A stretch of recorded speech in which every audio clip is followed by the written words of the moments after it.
Assalamualaikum warahmatullahi wabarakatuh. Baiklah teman-teman, pada video pertemuan kali ini kita akan membahas tentang prinsip hukum Pascal. Hukum Pascal ditemukan pertama kali oleh Blaise Pascal pada tahun 1653. Hukum Pascal memiliki bunyi: tekanan yang diberikan pada zat cair dalam ruangan tertutup akan diteruskan oleh zat cair tersebut ke segala arah dengan sama besar. Teman-teman, hukum Pascal secara matematis dirumuskan dengan P1 sama dengan P2 sehingga F1 per A1 sama dengan F2 per A2, di mana P1 adalah tekanan pada penampang kecil, P2 tekanan pada penampang besar dengan satuan Pascal, F1 gaya tekan pada penampang kecil, F2 sama dengan gaya tekanan pada penampang besar dengan satuan Newton. A1 adalah luas penampang kecil, A2 adalah luas penampang besar dengan satuannya masing-masing menggunakan meter kuadrat. Jika diketahui diameter jari-jari penampang pada piston, teman-teman dapat menggunakan persamaan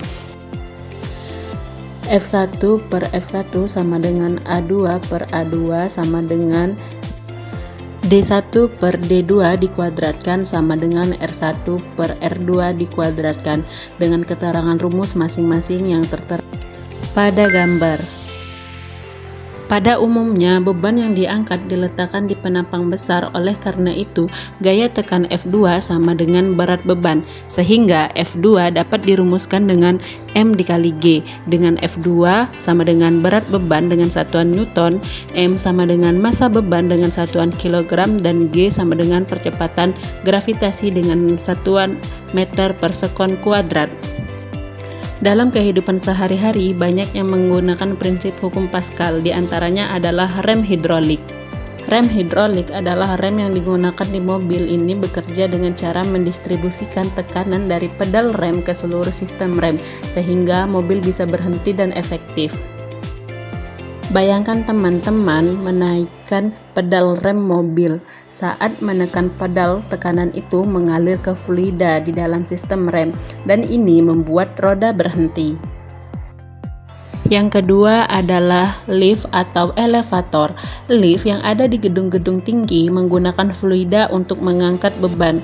Ketika kita menekan tombol untuk naik, tekanan pada fluida mengangkat lift ke lantai yang kita mau. Yang ketiga adalah mesin cetak hidrolik. Alat ini digunakan untuk industri untuk mencetak atau membentuk material seperti logam dengan menggunakan tekanan fluida. Dengan menerapkan tekanan, mesin ini bisa membentuk benda sesuai dengan yang kita inginkan. Yang keempat adalah pompa hidrolik. Pompa hidrolik digunakan dalam berbagai aplikasi, dari alat berat hingga mesin-mesin pabrik, untuk mengalirkan dan mengendalikan tekanan fluida. Dengan menggunakan pompa ini dapat memindahkan fluida yang akan digunakan sesuai dengan fungsi yang akan digunakan. Dan yang terakhir adalah kursi roda hidrolik. Kursi roda ini bisa diatur tingginya dengan mudah. Ketika kamu menekan tombol, tekanan dalam sistem hidrolik akan mengangkat atau menurunkan kursi, sehingga mempermudahkan pengguna untuk berpindah tempat. Agar teman-teman semakin paham, mari selesaikan contoh soal berikut ini. Diketahui gaya penghisap kecil F1 sebesar 15 Newton dapat mengangkat beban F2 sebesar 600 Newton. Jika luas penampang kecil adalah A1 sama dengan 30 cm kuadrat, kita diminta untuk menentukan luas penampang penghisap besar A2. Untuk menjawab soal ini, kita gunakan persamaan hukum Pascal. F1 per A1 sama dengan F2 per A2, sehingga A2 sama dengan F2 per F1 dikali A1.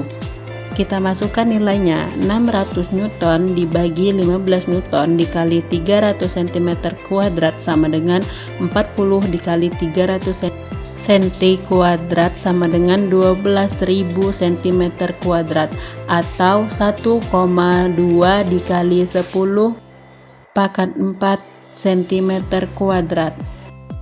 Soal yang kedua, diberikan gambar dongkrak hidrolik dengan gaya penampang kecil F1 sama dengan 20 Newton, luas penampang kecil A1 sama dengan 0,01 meter kuadrat, dan luas penampang A2 sebesar 0,05 meter kuadrat. Kita diminta untuk menentukan berat beban F2 agar kedua penghisap seimbang. Untuk menyelesaikan soal ini, kita menggunakan persamaan hukum Pascal. F1 per A1 sama dengan F2 per A2, sehingga A2 sama dengan A2 per A1 dikali F1. Kita masukkan nilainya 0,005 meter kuadrat dibagi dengan 0,001 meter kuadrat dikali dengan 20 Newton, sehingga nilai yang didapatkan adalah 5 dikali 20 Newton, hingga hasil akhirnya sebesar 100 Newton. Soal yang terakhir, yaitu soal ketiga, diketahui seorang anak hendak menaikkan batu bermasa 1 ton dengan alat seperti pada gambar yang tertera. Jika luas penampang pipa besar adalah 250 kali luas penampang pipa kecil, maka gaya minimal yang harus diberikan anak agar batu bisa terangkat adalah. Untuk menyelesaikan soal ini, kita harus menentukan berat batu terlebih dahulu dengan persamaan F2 sama dengan M dikali G, di mana M sebesar 1000 kg dikali percepatan gravitasi yaitu 10 meter per sekon kuadrat, sehingga berat batu dihasilkan yaitu 10.000 Newton. Selanjutnya kita menentukan F1 dengan persamaan hukum Pascal, yaitu F2 per A1 sama dengan F2 per A2, sehingga F1 sama dengan A1 per A2 dikali F2. Kita masukkan nilainya, A1 dibagi 250 dikali A1 kali 10.000 Newton, sehingga hasil yang didapatkan 10.000 dibagi dengan 250 Newton, sehingga hasil air yang didapatkan yaitu 40 Newton. Jadi gaya minimal yang diberikan anak tersebut sebesar 40 Newton.